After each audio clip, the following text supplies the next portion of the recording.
A wealthy businessman named Carlos, living in luxury in Mexico City, felt something missing in his seemingly perfect life.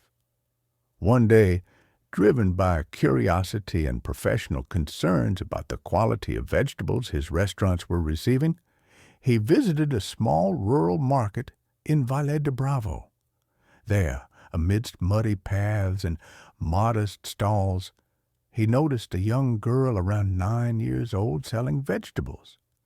As he bent down to ask for prices, he spotted a distinctive crescent-shaped mark on the girl's forehead, identical to one his ex-wife Melissa had.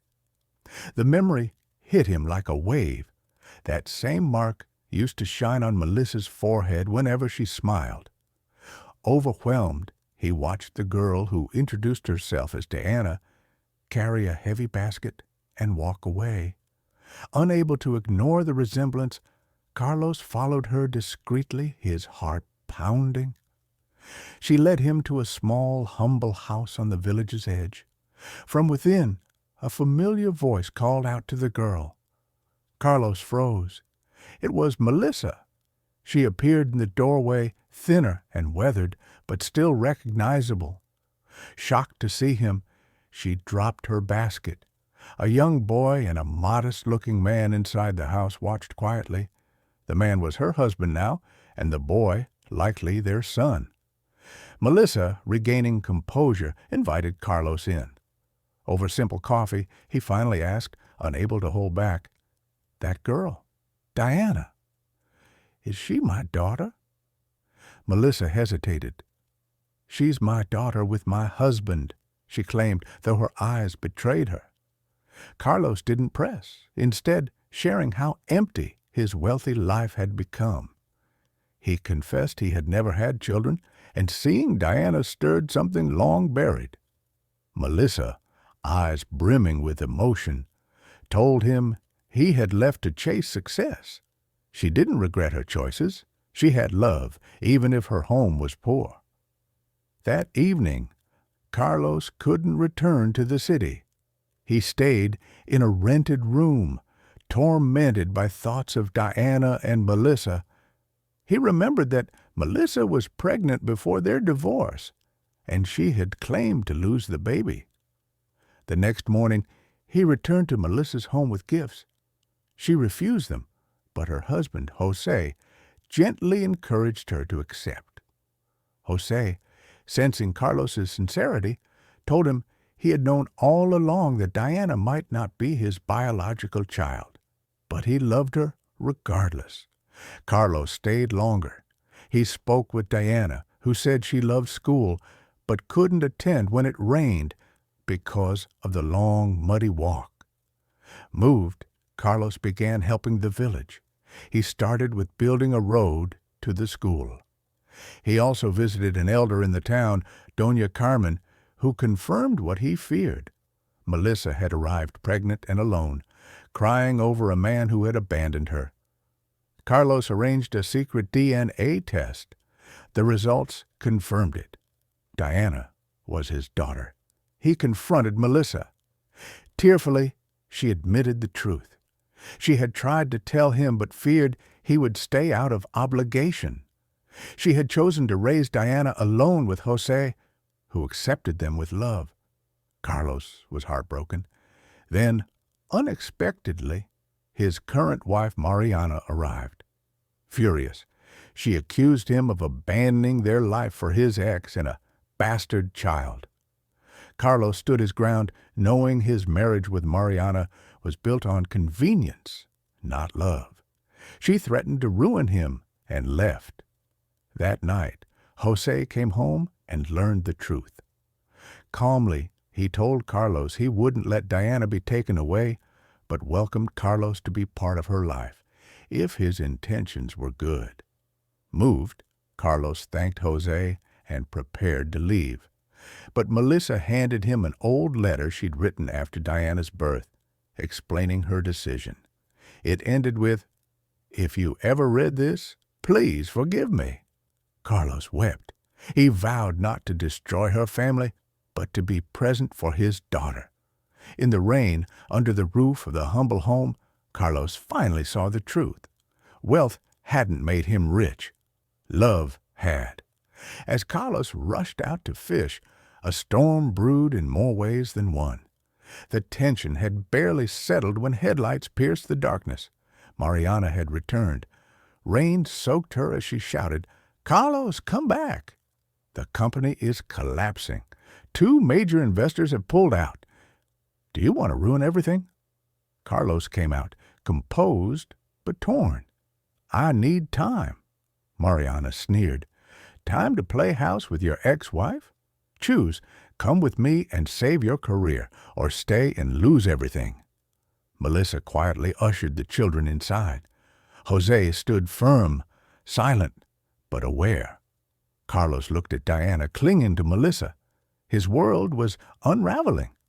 Before he could answer, a villager arrived, breathless. Jose's boat had capsized. Melissa screamed and sprinted to the lake. Carlos followed. The town gathered by the shore, watching as Jose was pulled from the water, cold and unconscious. Carlos begged Mariana, "We need your car." Reluctantly, she agreed. They rushed Jose to the hospital. He had hypothermia and a fractured leg. Surgery was urgent and expensive. Carlos stepped forward. "I'll pay everything. Just save him." From the hallway, Mariana watched. "Do you love them that much?" she asked. Carlos replied, "It's not love. It's a 10-year debt." Mariana's bitterness surfaced. "And I? The company? You think this doesn't hurt me?" She confessed she had loved him all along, but if he chose to stay, she wouldn't stop him. Carlos lowered his eyes. "I'm sorry. I can't go back." Tears in her eyes, Mariana turned away, but didn't leave. She postponed her business meetings and waited, watching from afar. Jose survived, but remained unconscious. Melissa whispered to him at his bedside, "Wake up. I can't live without you." Carlos entered. "Melissa, rest. I'll stay." She looked at him and said gently, "You don't owe us anything. Diana is your daughter, but there's more." Melissa revealed that Diana's birth nearly killed her, and she could no longer have children. Diego was adopted. Carlos was stunned. "Why didn't you tell me?" "Because I didn't want your pity. I wanted you to see my strength." "Moved," Carlos vowed. "No matter what, I'll protect you and the kids." That night, he sat beside Jose, grappling with his feelings. He couldn't abandon his past, but he also couldn't ignore his duty. He made a choice: sell 50% of his shares, save the company, and donate part of the money to the village. The next morning, Jose awoke. "Thank you, friend," he said. "Number." "Thank you," Carlos replied. Later, Mariana handed Carlos divorce papers. "You're free, but I'll save the company because it's my passion, too." Carlos nodded with quiet gratitude. Back at the cabin, Jose returned with a cast. Though Carlos brought supplies and kindness, a coldness lingered. One day, Jose asked him to sit. "You saved me, but do you think I'm okay with you being around Melissa and Diana? I'm their family." Carlos bowed his head. "I understand. I don't want to destroy what you have. I just want to make things right." Jose's voice was firm. "Money can't undo 10 years of pain. Please, leave." Melissa overheard and rushed in. "Carlos has good intentions. Don't push him away." Jose, hurt, replied, "You forget everything I've done." Diana and Diego watched from the corner, terrified. Carlos stepped in. "Enough. I'll go. I never wanted to cause this." He left in the rain, heartbroken, and began packing to leave the village forever. But an old woman, Doña Carmen, appeared with a wooden box. "Don't go yet," she said. Inside the box was a photo of Jose with another woman. She left him when he was poor. He's afraid of losing Melissa like he lost her. His pride masks old wounds. Carlos finally understood, but could he stay without causing more pain? As he packed, Diana burst in crying. "Don't go. I know you're my real dad, but I don't want anyone sad. Stay, please. I want us all to be happy." Overcome, Carlos promised to stay, but without interfering. He would live in the village, work, and only see Diana if Jose allowed. A fragile peace returned, but another twist came. Mariana came back not to reclaim Carlos, but to help. "I sold 30% of my shares to repay debts, used the rest for the village." "Why?" Carlos asked. "Because I wanted you to see I care. I'm letting go so you can be happy." She left for good, but on the road out, she crashed. Her car veered off a muddy path and hit a tree. Mariana died that night. When Carlos heard, he collapsed in shock. Though their love was over, their bond was not. He blamed himself. Guilt consumed him. He withdrew, wrote a farewell letter, and left everything he had for Diana's future. "I don't deserve to be part of your lives," he wrote. "Live well. I'm sorry." Carlos vanished. The next day, Melissa found the letter. She wept, handed it to Jose, and they both realized their mistakes. "I pushed him away," Jose whispered. "I didn't mean for it to end this way." Diana ran to the lake and cried, "Papa, come back." He never answered, but the money built a school for the children. Life moved on. Yet a quiet ache remained in Melissa's heart.